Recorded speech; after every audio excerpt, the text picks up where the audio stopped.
Oliver Gallmeister, bonsoir. Bonsoir. Merci d'être avec nous à Gilbert Joseph Paris Saint-Michel pour la présentation de votre d'édition qui porte votre nom. Donc vous les avez créés il y a tout juste 10 ans, je crois que vous fêtez votre 10e année, c'est ça? La maison a été créée il y a 10 ans et les premiers livres sont sortis il y a 9 ans, oui. On D'accord, va fêter officiellement nos 10 ans l'année prochaine. Oui. d'accord. Et alors donc vous représentez l'espoir de tous les comptables de la Terre, puisque vous avez d'abord, avant de parler des livres, on va parler un peu, avant de parler du vin, on va parler de la bouteille. Et vous avez eu une vie avant celle d'éditeur qui n'avait rien à voir avec ça, en fait.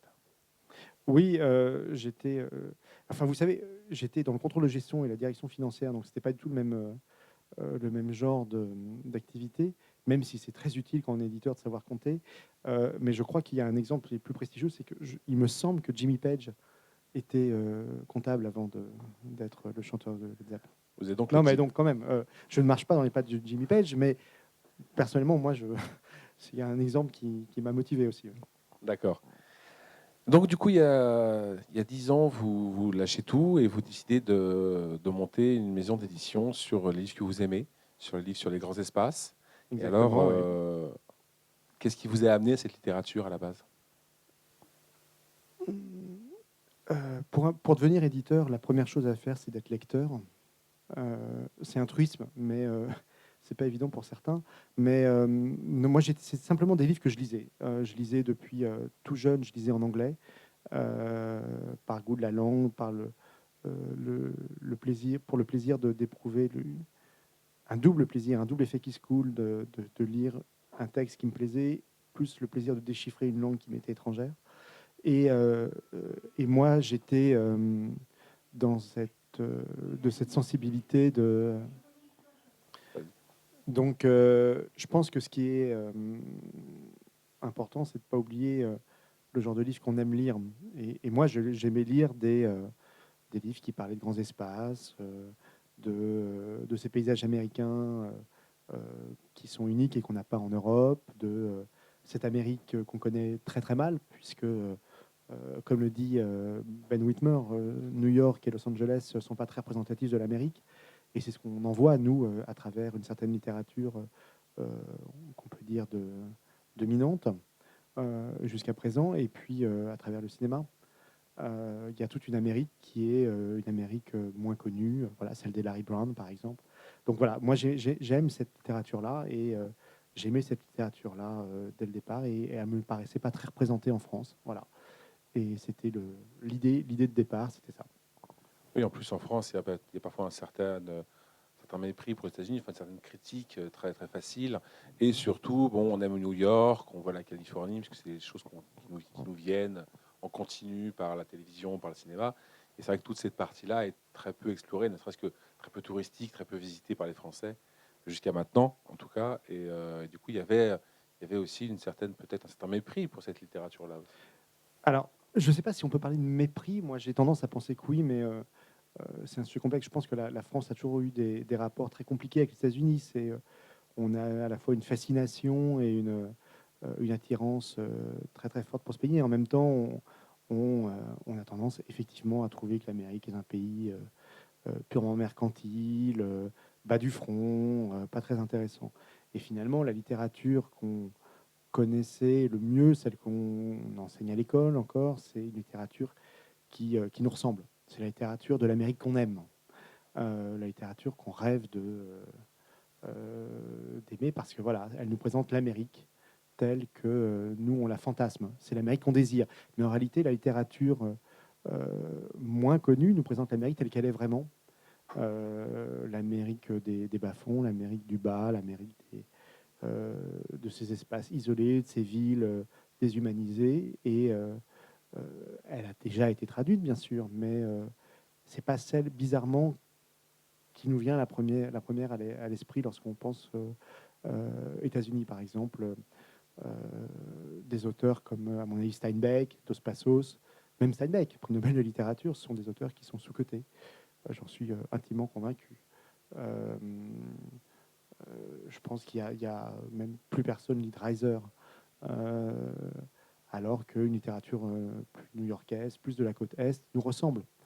Et du coup, elle nous est plus familière, et on était a priori plus attiré par ça au départ. Il y a aussi dans vos livres une véritable littérature contestataire, puisque la plupart des livres parlent d'endroits, de situations. Je pense à la réimpression de David Morel, par exemple, sur Rambo, qui n'a rien à voir avec le film, et qui est un vrai livre contestataire, hein, anti-guerre du Vietnam, enfin tous ces romans-là. Et ça aussi élimine l'idée qu'on peut avoir que tous ces grands espaces, c'est l'Amérique de George Bush, c'est l'Amérique pro-flingue, etc. Il y a aussi, à l'intérieur de ces endroits, une véritable littérature contestataire. Je ne sais pas comment répondre à cette question. Je suis en train de réfléchir, je me demande si toute bonne littérature n'est pas par nature contestataire. Je ne sais pas si vous prenez Les Misérables de Victor Hugo, c'est un roman contestataire. Je crois que tous les grands écrivains ont des choses. S'ils écrivent, c'est aussi qu'ils ont un regard à porter sur le monde qui les entoure, s'ils pensent avoir des choses à dire, autres que j'aime mon chat, j'aime ma femme et mes enfants. Donc, oui, je pense que, en tout cas, moi, les écrivains qui m'attirent et qui me touchent sont ceux qui portent un regard nécessairement critique sur l'Amérique, c'est sûr. Parce que ces écrivains qui n'ont pas tant que ça la parole et qui parlent d'une Amérique qui est, voilà, une fois encore, pas celle qu'on connaît si bien que ça, en réalité. Si vous prenez un auteur comme Larry Brown, si vous prenez même Ross MacDonald, David Vann, McMurtry, c'est vrai. Oui, c'est vrai. Non, je crois que oui. Ça n'a jamais été le fait de porter un regard contestataire sur la littérature, ça n'a jamais été une bonne grille de lecture pour moi. On n'est pas une maison politique, on n'est pas une maison qui a vocation à porter des messages philosophiques, quels qu'ils soient. Mais notre ambition, elle est purement littéraire. Il se trouve que les auteurs qu'on publie parce qu'on aime leur qualité littéraire, à mon avis, ont une vision contestataire de l'Amérique, oui. Alors du coup, vous avez plusieurs collections. Vous étiez parti d'abord avec un peu au tout début avec deux jambes, entre guillemets, la littérature, enfin une collection de littérature, ce qu'on dit dans notre petit milieu de la littérature blanche et la littérature noire. Voilà. Alors juste, enfin la littérature, voilà, le polar, la littérature noire. Alors c'est des discussions qu'on a beaucoup, qu'on peut avoir, qu'on a déjà eu, etc. Sur qu'est-ce qui fait un roman de littérature noire, qui fait qu'un livre va être édité, choisi dans une littérature polar de manière large, large du terme, et qu'est-ce qui fait qu'un roman va être beaucoup plus orienté vers une littérature plus classique, si je puis utiliser ce terme-là. Une fois encore, c'est très subjectif. Alors, il y a des paramètres, il y a des paramètres objectifs quand on touche à l'histoire de la littérature. Le roman noir est un genre littéraire identifié. Enfin, j'imagine qu'on en reparlera, mais une littérature. Moi, j'ai une sensibilité un peu noire par affinité. C'est encore Victor Hugo qui disait euh, l'homme qui ne médite pas vit dans l'aveuglement, l'homme qui médite vit dans l'obscurité. Nous n'avons que le choix du noir. Je crois que c'est une manière d'appréhender le monde. Si vous prenez une fois encore, je ne sais pas moi, le Rouge et le Noir, Les Misérables, Zola, c'est des écrivains de littérature noire. C'est-à-dire que la vision qu'ils portent sur le monde est une vision relativement sombre, mais en même temps, est-ce que c'est pas le propre de toute la littérature, puisque les gens n'écrivent pas sur le bonheur.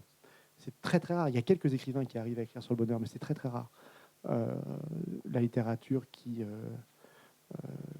moi me vient à l'esprit, en tout cas, c'est une littérature qui va parler d'un monde qui ne va pas, pour des raisons sociales, pour des raisons psychologiques, des histoires d'amour qui tournent mal.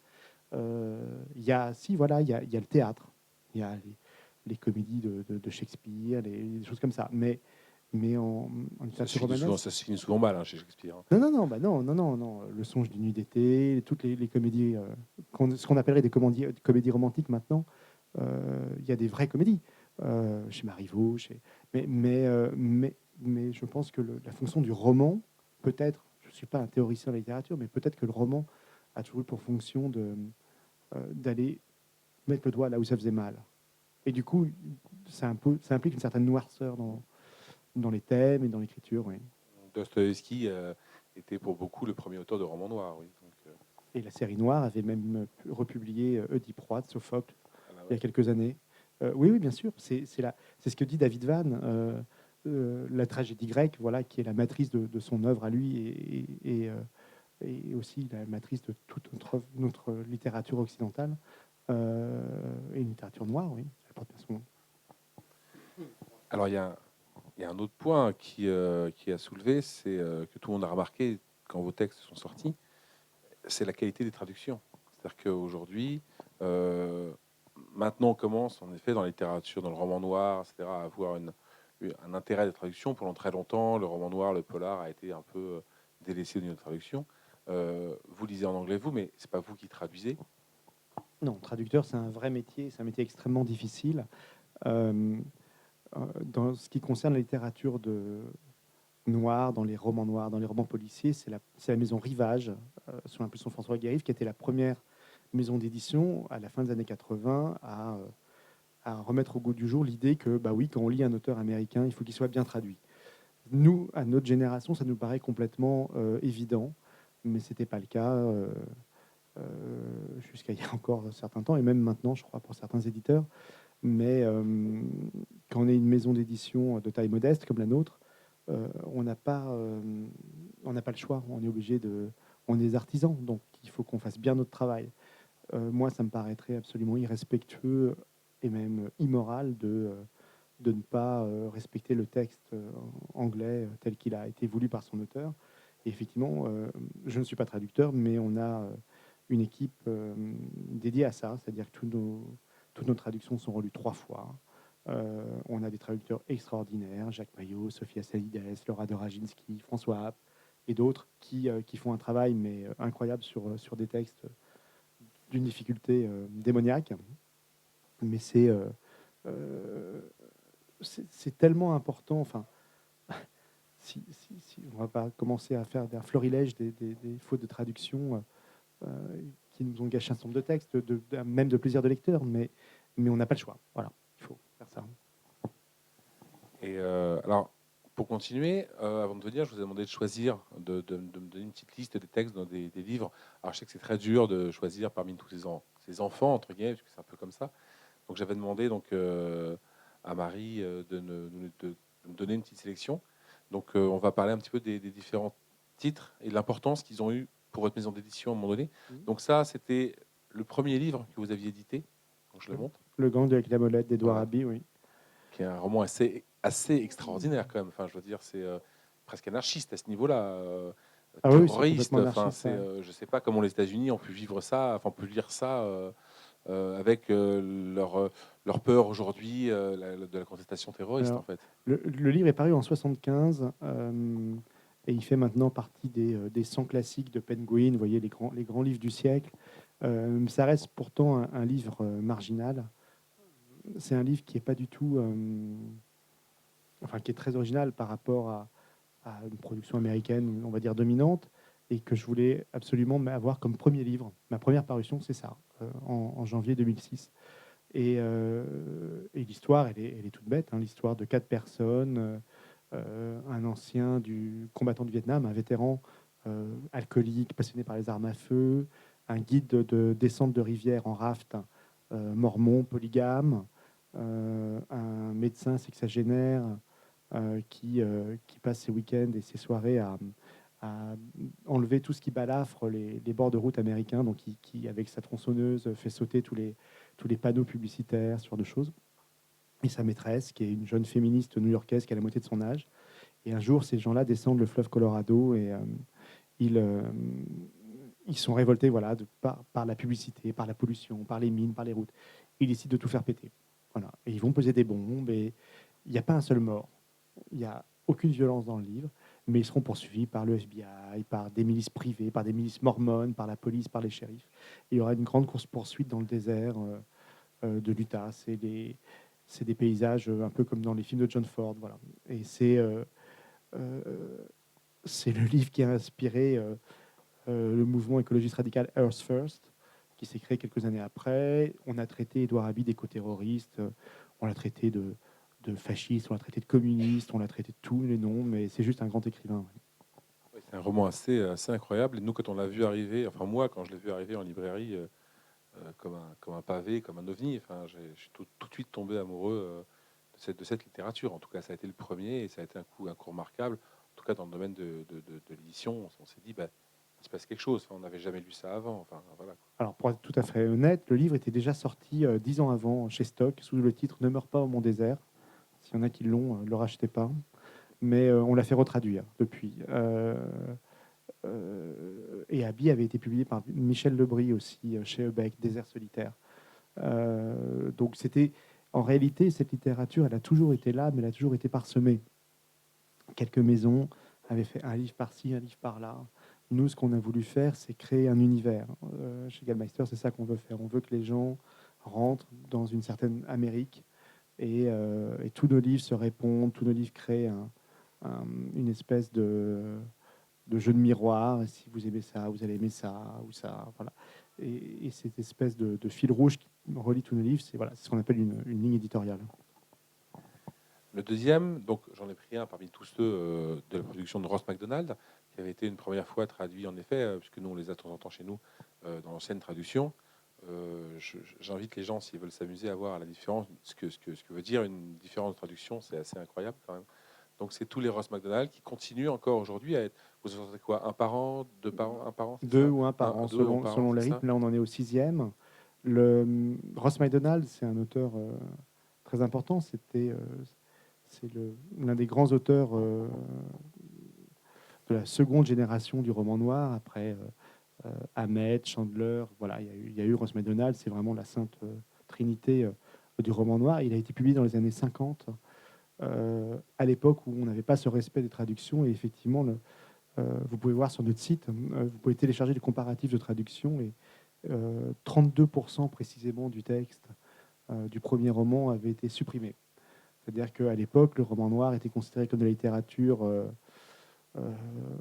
d'imbéciles. Même pas la littérature d'ailleurs, qu'est-ce que je dis? C'était des livres euh, qui n'étaient pas respectés et du coup, tout ce qui était, et on voit ça dans les archives de la série noire, il y a eu des articles dans la presse là-dessus, une description de paysage barré, ennuyeux, un trait d'humour inutile. Et donc, vous aviez une enquête, voilà, quelqu'un disparaît, le détective se pose 3 questions, et puis il trouve le coupable, et voilà. Et les livres faisaient 250 pages, et voilà.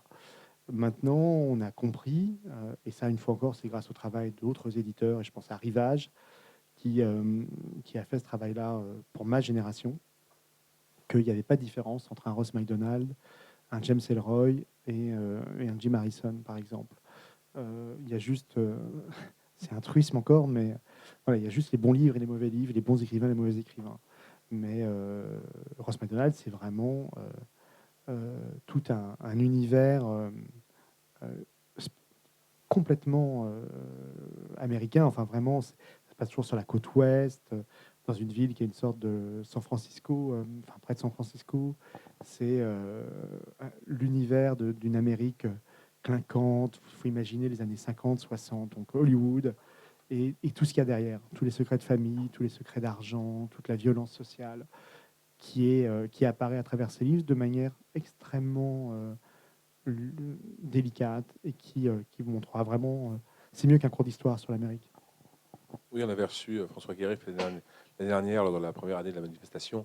Il nous avait raconté comment les traducteurs de Rivage, on leur demandait d'enlever, de supprimer tout ce qui ne faisait pas, je cite, Tradu- avancer l'action. Traducteur de la série noire, pas de Oui, Rivage. là, les séries noires, oui, c'est Ouais. ça. À Il une disait, époque, c'est plus le cas maintenant, non, bien sûr. non, non, non, il y a eu on avait reçu aussi Aurélien Masson qui nous avait expliqué maintenant qu'il avait un vrai enfin voilà, un vrai respect.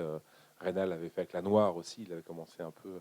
Vous êtes en fait la continuité de tous ces gens-là qui sont au fur et à mesure Oui, oui, on est construits toujours le derrière. produit du travail d'autres éditeurs, mais c'est vrai qu'il y a eu notre regard sur la littérature noire a changé. Maintenant, il y a encore un plafond de verre qu'il faut casser, qui est dans les librairies d'ailleurs, qui est que James Ellroy sera au rayon polar. Et tout à l'heure, j'ai entendu une cliente dire, vous posez une question et vous avez dit, c'est au rayon littérature. Comme si polar et littérature étaient deux choses différentes. En réalité, non. Ça peut être deux choses différentes, mais ça ne doit pas, ça ne devrait pas être deux choses différentes. Oui, c'est des grandes discussions qu'on a aussi en Allemagne. C'est des Non, mais discussions c'est qu'on a souvent. Et Et voilà, c'est vrai que sur des magasins comme les nôtres qui ont un fond, une constance, on est obligé de mettre des règles un peu archaïques, c'est Nous vrai. aussi, hein, on fait ça puisqu'on fait des livres en noir et des livres en blanche, qui donc impliquent que le libraire se positionne comme ça, mais c'est en réalité un artifice. C'est des grandes discussions qu'il n'y avait pas il y a encore moi 15 ans quand je suis entré dans le rayon. On se posait pas la question. Enfin, c'était évident, ce qui était un polar, ce qui était de la littérature. Voilà. Aujourd'hui, il n'y a pas une semaine sans que mes collègues de littérature et moi, on se prenne la tête à savoir chez qui il va aller. Et au final, aujourd'hui, on en est à se dire, écoute, est-ce que tu veux le défendre ou est-ce que je le défends? Et la vraie question, elle est là, en fait. Oui, en fait, c'est exactement ça. Nous, on se pose la question sur certains livres. Sequan Island, David Van, c'est un livre très noir, mais il Oui. n'y a pas de détective, il n'y a pas d'enquête, donc on l'a mis en littérature blanche. Mais il est évident que les lecteurs de romans noirs vont trouver leur compte dans ce genre de livre Ah aussi. oui, je confirme. Voilà. Alors le troisième auteur dont on va parler, j'ai pris qu'un tome, il est en 2 tomes, c'est Larry McMurtry. Voilà. Donc je vous laisse en parler beaucoup mieux que moi. Lorsque, en 2010, on a eu la chance, justement pour ce livre-là, Sequan Island, d'avoir le prix Médicis. Donc c'était une période d'euphorie pour la maison et je me suis dit, tiens, on va faire ce livre qui, euh, qui s'appelle Lonesome Dove, qui avait déjà été publié il y a 20 ans en France, que tout le monde avait oublié et qui est un western en 2 volumes de 1200 pages. Et je me souviens du jour où j'ai annoncé ça euh, aux représentants de mon équipe commerciale. C'était en 2010, hein, donc personne ne faisait de western, à part Rivage, qui en a toujours fait depuis 30 ans. Personne ne faisait de western. Maintenant, il n'y a plus une maison qui n'en fasse pas, mais à l'époque, et tout le monde s'est décomposé. C'est quoi l'histoire? C'est l'histoire de deux anciens Texas Rangers, deux vieux cow-boys vieillissants qui décident de traverser les États-Unis du sud vers le nord pour aller élever des vaches dans le Montana. Et alors ils volent des vaches au Mexique et puis ils vont traverser le continent américain et c'est leur saga. Et donc les gens étaient décomposés. Personne ne pensait que ça allait marcher. Et on l'a imprimé, je crois, 17 fois depuis. C'est un énorme classique américain. C'est un livre qui a eu le prix Pulitzer quand même en 86. Larry McMurtry, c'est un auteur vraiment emblématique de l'Ouest. C'est le plus grand libraire indépendant des États-Unis puisqu'il possède une librairie, enfin plusieurs librairies à Archer City au Texas. Il a eu un Oscar. C'est lui qui avait fait le scénario de Brokeback Mountain. Oui. C'est pas n'importe qui. Et voilà. Et ce livre, Lonesome Dove, c'est un vrai bijou. Oui. Donc justement, pour venir à ce livre-là, qui a été la révélation de votre maison, ça a été d'abord commercialement, parce que c'est vrai que ça compte aussi à un moment donné pour la survie d'un éditeur, Oui. d'avoir un succès comme ça. Ça te permet de s'asseoir, ça permet de se reposer, ça permet de moins peut-être s'angoisser aussi. Mais en plus, qui est un livre d'une noirceur, moi je préviens tous les lecteurs, ne le prenez pas si vous n'allez pas très bien, que vous êtes un peu déprimé, c'est pas le moment. Mais c'est un roman d'une écriture mais extraordinaire. On est dans la tête de cet homme-là, enfin, avec tout ce que ça implique. Oui, enfin David Van, c'est un immense écrivain, ça c'est sûr. Lorsqu'il avait publié ce livre, il n'était absolument pas connu. Moi-même, je ne le connaissais pas. On m'avait envoyé ce livre par hasard. Lorsque je l'ai lu, j'ai senti l'urgence de le publier très très vite. L'histoire, elle est toute simple. C'est un père, ça se passe en Alaska. Un père décide d'emmener son fils de 13 ans vivre seul avec lui sur une île déserte pendant 1 an. Et ça se passe mal.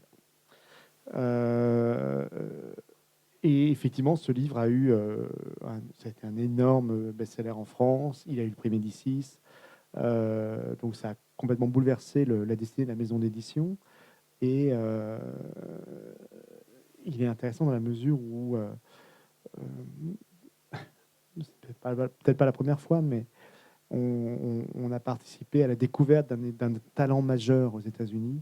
David Van, depuis, est devenu un auteur qui est dans les meilleures ventes en Allemagne, en Grande-Bretagne, en Hollande, en Belgique, partout en Europe. Il est traduit dans 50 pays. Enfin bon.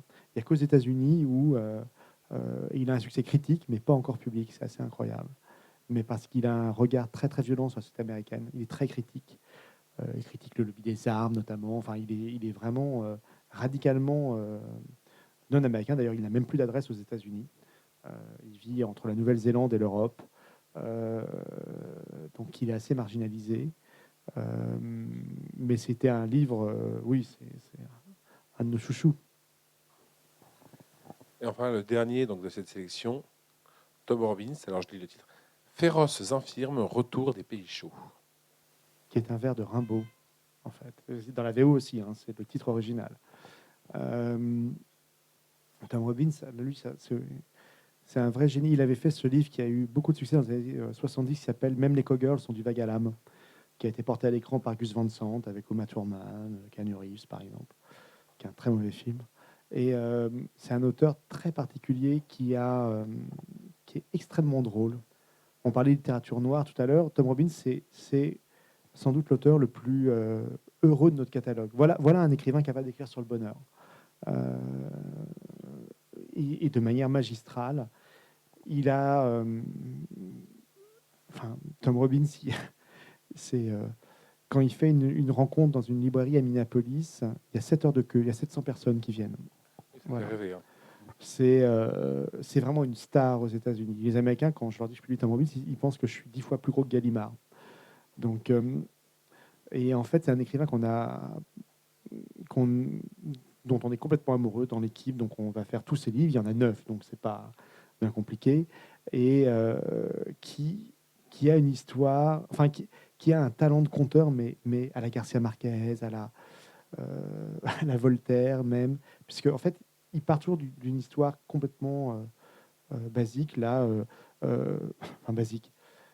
Voilà, l'histoire de féroces infirmes autour des pays chauds, c'est l'histoire d'un agent de la CIA dont la grand-mère est une pirate informatique et qui lui demande d'aller libérer son perroquet dans la jungle sud-américaine. Ce qu'il va faire, mais là, il tombe sur un sorcier qui lui jette un sort qui lui interdit de poser le pied par terre, sinon il va mourir. Donc il va chercher, maintenant qu'il est dans une chaise roulante, pour ne pas poser le pied par terre, à se défaire de ce sortilège.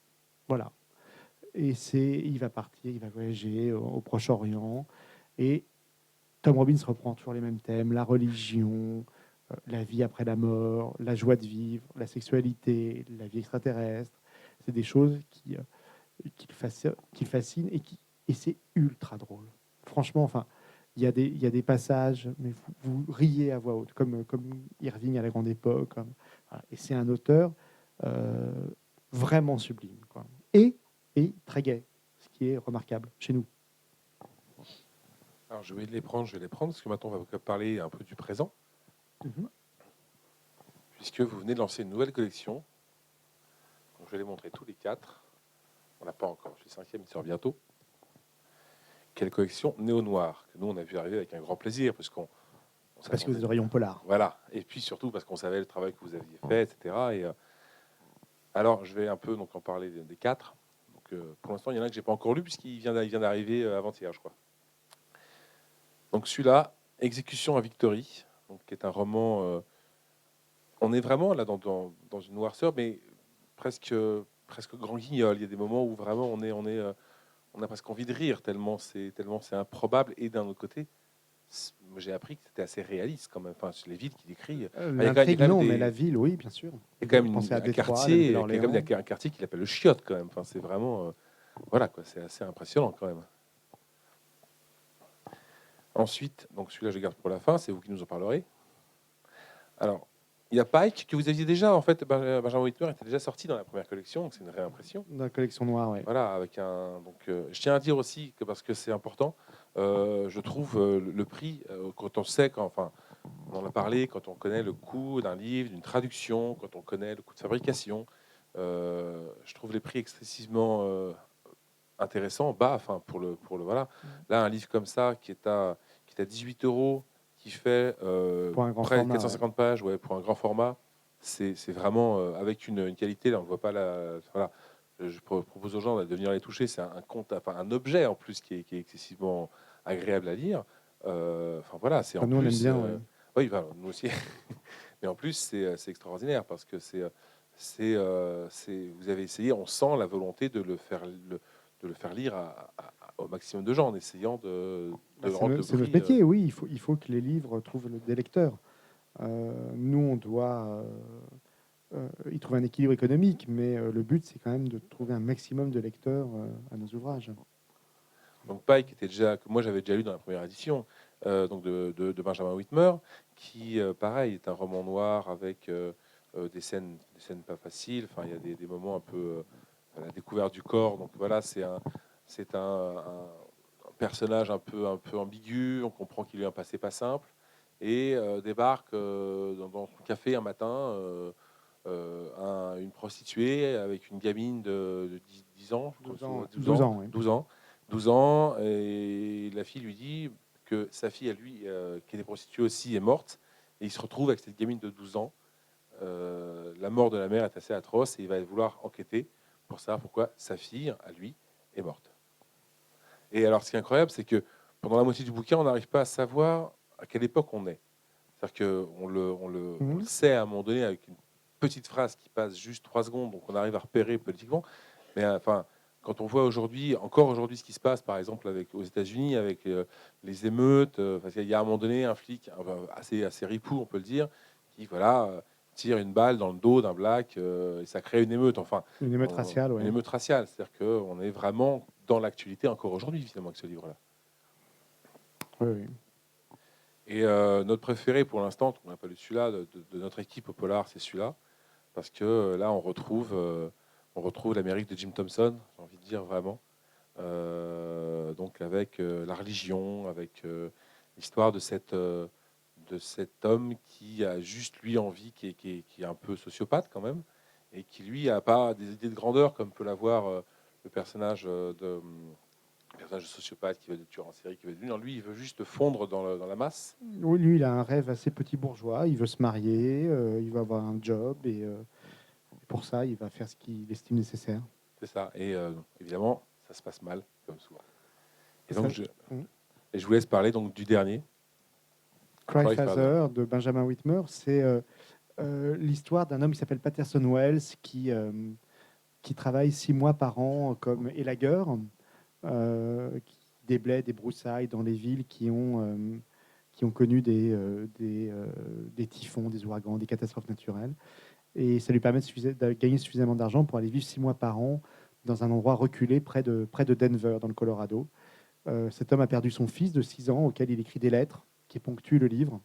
Et il essaie d'oublier la mort de son fils, ce qu'il n'arrive pas à faire. Et là, il rencontre le fils d'un ami à lui qui s'appelle Junior, qui est un petit peu plus jeune que lui et qui est un homme habité par la violence, hanté par les rapports difficiles qu'il a eu avec son père. Et ils vont développer une sorte d'amitié un peu ambiguë. Et ça se finira moyennement bien.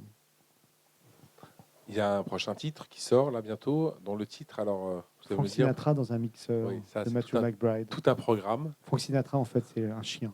C'est un petit chien, suffisamment petit pour entrer dans un grand mixeur. D'accord. Alors justement, parlons de la collection. Quel est l'esprit du coup de cette collection néo-noire? C'est très simple, c'est une collection de romans noirs. Ce qui n'a pas l'air très novateur comme ça, puisque des romans noirs, on en connaît plein.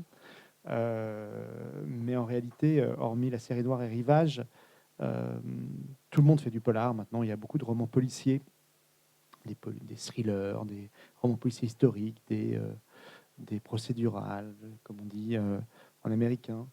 Il y a le roman policier est partout finalement, le roman noir est nulle part. Or, le roman noir, c'est un genre historiquement marqué aux États-Unis, c'est un genre qui est né dans les années 20, c'est un genre de contestation sociale, c'est un genre qui montre une Amérique sous un jour noir, justement. Ce qui compte, c'est pas l'intrigue, c'est pas la résolution d'un mystère qui amène le désordre dans le monde, c'est de montrer un peu ce qu'est une certaine Amérique. De ce point de vue-là, par exemple, si vous prenez les raisins de la colère, c'est un roman noir. Voilà. Contemporain d'ailleurs des premiers Hammett et Chandler. Donc, c'est pour nous, notre maison, elle a l'ambition de dresser un panorama de l'Amérique via sa littérature, un panorama de la littérature américaine et un portrait de l'Amérique et montrer cet aspect-là de l'Amérique. Pour nous, c'est important. Donc, ça complète notre attirail, on va dire, nos collections des grands espaces aux grandes villes, par l'humour, par la poésie, par des textes, des essais, des romans, etc., nous présentent ce qu'est l'Amérique. Alors juste pour finir là, les 2 dernières minutes qui restent, le futur de Gale Master, les édition Quel Master? Vous avez une idée de ce que vous allez faire? Vous restez comme ça, à quoi? Vous êtes à 12 titres, 13 titres par an maintenant, c'est ça? Non, non, non, on est à à 12, on est à une petite trentaine de livres par an. Une trentaine de livres En par an fait, maintenant. Ouais. entre les grands formats, les totems et Ah Néo oui, Noir, oui. Avec les totems, dans totem, on voilà. reprend nos livres, donc ça compte Oui, pas. enfin, Mais pour nous, ça compte en termes oui, de voilà. travail. Non, je crois il y a plein de domaines littéraires à explorer encore. Il y a plein de. euh, L'Amérique, c'est un pays qui est extraordinaire parce il y a une grande richesse, une grande créativité d'auteurs qui sont pas si connus que ça là-bas, ou pas, ou même connus, mais qu'on connaît pas en France. Il y a plein de choses, il se passe des choses. Les États-Unis, c'est pas un pays, c'est un continent. Il y a entre Brest et Moscou la même distance qu'entre San Francisco et New York.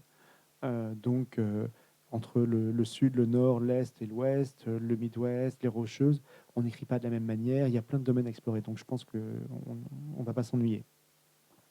Eh bien, en tout cas, merci d'être venu nous voir. Et on espère vous recevoir bientôt. Et puis, on fêter comme ça les 15 ans, les 10 ans, les 20 ans. Voilà, continuer un peu. Dans l'ordre 10, 15, 20. Très Voilà. bien, merci. Merci beaucoup.